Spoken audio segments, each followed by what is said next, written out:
Everybody all right so far? One more time for good measure, these words from Mark 13. Take heed. No one knows the day or the hour when the end is coming, so be alert, for you never know when that time will be. Stay at your post. Keep watch. Once upon a time, Christmas 1973, many souls thought for sure it was the end times. Everywhere on earth there seemed to be political conflict, religious unrest, injustice, war, hunger, plagues, natural disasters. A comet called Cahutek seemed destined to crash into the earth. Many people felt humanity's finale, doomsday, was any day now. The poet Madeleine L'Engle was at her post, watching. She took some time to reflect upon the darkly apocalyptic anxious of that moment, shed a little light and love on the subject in these lines from her poem entitled The Risk of Birth. This is no time for a child to be born, with the earth betrayed by war and hate, and a comet slashing the sky to warn that time runs out and the sun burns late. When is the time for love to be born? The inn is full on the planet Earth, and by a comet the sky is torn, yet love still takes the risk of birth. I'd say December of 33 BCE, Christmas was technically no time for a child to be born. Way too risky. In the dark midwinter, in the middle of the desert, in the middle of a cave, in the middle of a horse's feeding trough, in the middle of the night, in the middle of an impossibly small town, in the wilderness of the hill country, which might have felt in that moment like the middle of nowhere. Not one available room in the town's only hotel. In a sense, Bethlehem probably felt like a dead end. No place for an expectant mother on the verge, or for an infant to emerge, no matter how much love it was born of or into. Many in that time believed, based on the signs of those times, that they were living in the end times, and that the end times is no time to try to begin a life, to risk birth under the rule of the violently oppressive empire in which your race, Jewish, classifies you as children of a lesser God, under skies that were both star-crossed and war-torn. That was no time for a child to be born. That now felt like the apocalypse. According to my mother, this now feels like the apocalypse, like right now. MSNBC is the love of her life. She has made this clear to all of us. Rachel Maddow is her jam. 9 p.m. on Monday evening is my mom's alone time with Rachel. My mom will leave you hanging in the middle of the most heartfelt, tear-filled confession or conversation. At 8:59, you will suddenly find yourself talking to yourself. And if you know my mom, then you know this, so you enter into any evening conversation with my mother at your own risk. Truthfully, the rest of the week is not that much different. I'd say my mom probably consumes the MSNBC equivalent of 2 packs a day.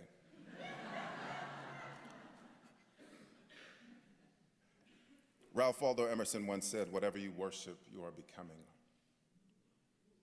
I'd say she, like many, has become in part a worshiper of breaking news, particularly around government, politics, world affairs. I'd say she, like many, gets far more than her recommended daily allowance of doom and not nearly enough hope. Most of our conversations involve me talking her off the ledge, talking her out of moving to Canada. In her mind and her heart, life has never been so hateful, never so much violence or vitriol or venom, ever. Never so much war in the world, never so much division in America, never so much overt racism, sexism, classism, ableism, never so much lying, cheating, stealing from our elected and unelected officials. Our country has never been so hateful to our young, to our old, to our middle-aged, to our other countries, to our poor, to our planet, to our world. We've never been so on the verge of complete and utter self-destruction. I usually say to her, essentially, don't spend time worrying about the end times. Be just in your time. Stay at your post. Keep watch. Help correct any injustice that stands against love in the here and now. As Dr. King always said, the time is always right to do what is right. My mother is as politically progressive as she is theologically conservative. So she believes wholeheartedly in the return of her Jedi, Jesus, and on the sooner side of later, at least she hopes, because she fears that the apocalypse is now. I often remind her that 1978 was no time for a child, this child, to be born. It was the US-Russia Cold War, the Lebanese Civil War, the Afghan Civil War, the Cambodian Civil War. The Amoco Cadiz oil spill disaster, 220,000 tons of oil. The son of Sam serial killer sentenced in New York City. The Jonestown cult suicides in Guyana. US teachers on strike. The US dollar at a record low. The new old Jim Crow. Was 1978 any time for love to be born? Nope. Way too risky. That now felt like the apocalypse. But love still took the risk of birth. And still I rise, 46 years later, at my post, keeping watch, helping correct any injustice that stands against love in this here and now, because the time is always right to do what is right. I remind my mom from time to time that her year of birth, 1952, was no time for a child to be born. Way too risky. Just 7 years after the Holocaust, at least 6 million Jews murdered, and the Second World War, 2 atomic bombs. Only 4 years after the Holy War in the Holy Land between Palestine and what would become the country of Israel. 1952 was the Mau Mau Rebellion in Kenya, the London smog disaster, 4,000 deaths, the polio epidemic, 3,300 deaths, McCarthyism. 1952 was Nelson Mandela's arrest in South Africa, and it would be 27 unjust years of time before he would see the light of day or night. 1952 was no time for love to be born, and yet my mom was. 2 years before Brown versus the Board of Education, my mother would go on to be a lifelong educator, teacher and principal, and she would finish her career as an administrator serving on a board of education. Guarding everything within the limits of her post, keeping watch, helping correct any injustice that stands against love in that here and now in the education system, because the time is always right to do what is right. Amen? I remind my mom often of the time we visited Somerset Place Plantation in Cresswell, North Carolina in 2016, when our African ancestors on her side entered this country as enslaved property. Children of a lesser God would have been an upgrade. They were bought, sold, routinely beaten, raped, lynched, burned, etc. And there was really no end in sight in 1778. No real reason to even dream of deliverance. For many, it felt like a hopeless nightmare. Slavery was the apocalypse. For many others, the Middle Passage was the apocalypse. The end times for many brown queens and kings who fought the war at sea and did not survive to see the shore. Neither time was any time for a child to be born. Way too risky. Yet, love still took the risk of birth. Many of my ancestors stayed at their posts against all odds, kept watch, helping correct the injustices that stood against love in that here and now, even if they never saw the fruit of their labor. In so many ways, I am my ancestors' wildest dreams come true. I am a great deal of Dr. King's I have a dream come true. If he could see this here and now, I feel sure he'd say, we have overcome, and there will always be more to overcome. He used to say, we've got a long, long way to go, but we've come a long, long, long way. For Dr. King, the promised land was more of a process than a destination. In his final moments, he knew he'd been to the mountaintop, but there were some advances he wouldn't live to see. Many advances he had been blessed to witness. Salvation, as he preached a few months before his murder, isn't always about reaching the desired destination. It's about being on the right road. I remind my mom that there was a whole lot of hate and racism just before our Civil War in 1860. Out of then 34 states, 11 states and 2 territories, 1/3 of the country seceded from the Union, decided they'd rather risk their own lives and take lives than undo the injustice of slavery. 620,000 souls had to die to truly birth this nation. So 1861 was no time for love to be born.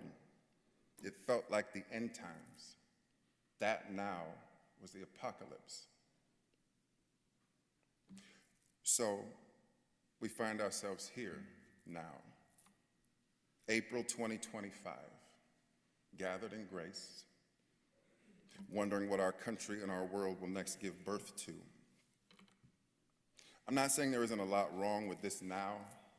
Pandemics, the opioid epidemic, hunger, homelessness, isms, ICE, DOGE, the current administration's wars on trade, DEI, the LGBTQIA+ community, federal workers, civil servants, veterans, farmers, school children, democracy, healthcare, etc.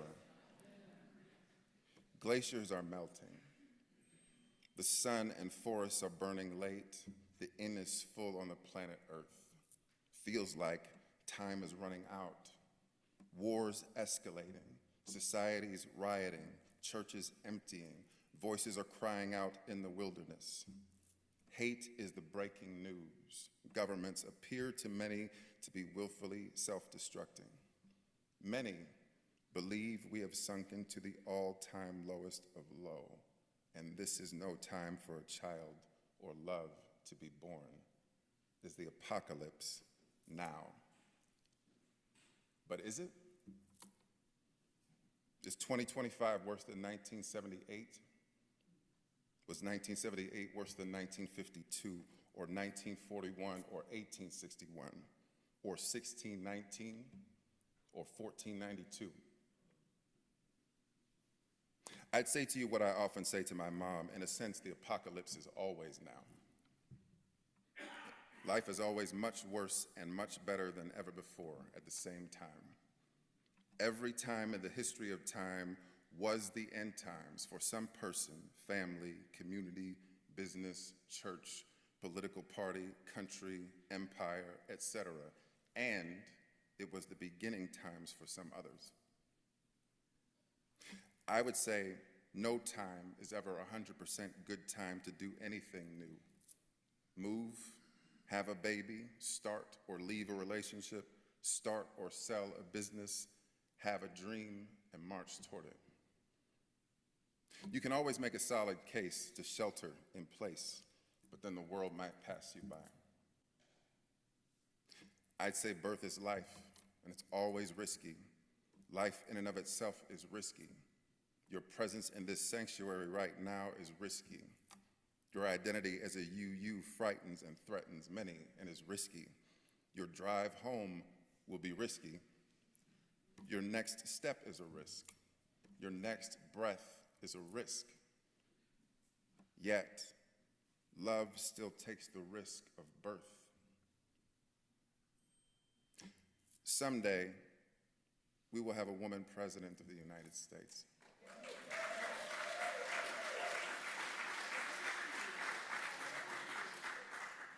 It's tempting to think that Kamala Harris's candidacy was in vain because she didn't win.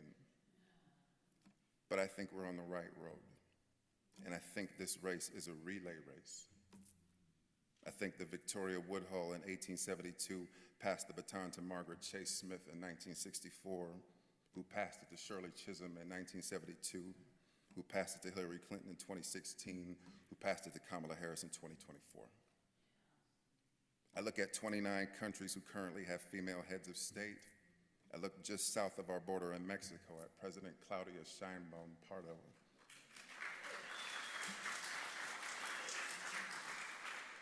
And I think we get a little closer every time. In every race, every face that runs is helpful in the long run. Someday, some set of parents will take the risk of birth in love, and that little girl will be the anchor who takes the baton across the finish line. Hopefully, she's already been born. Maybe she was up here for the time for all ages. The kind of love Dr. King tried to live was the Greek concept of agape, creative, redemptive love for all humankind, even and especially for the hurtful and the harmful and the hateful. Doesn't mean you have to like them or agree with them. It doesn't mean you won't feel called to directly oppose their injustice. It just means be just in your time. It means we don't look outside ourselves for our leaders. It means you might have to speak love's truth to power for 24 straight hours to your fellow senators.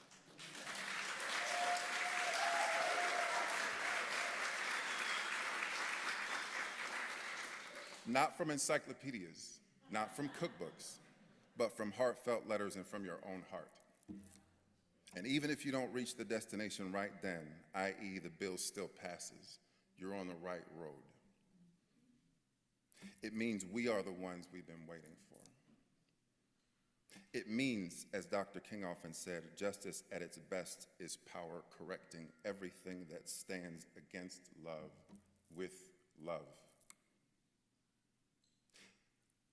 I try to remind my mom of this from time to time. I also remind my mom often that the revolution will not be televised, so stop watching TV.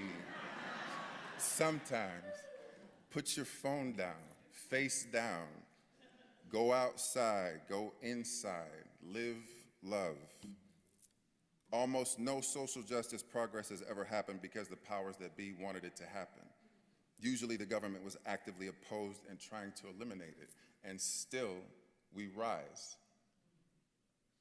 All politics is local, so feed the hungry in your neighborhood, clothe the naked in your community, shelter the unhoused in your zip code, invite in the stranger where you are.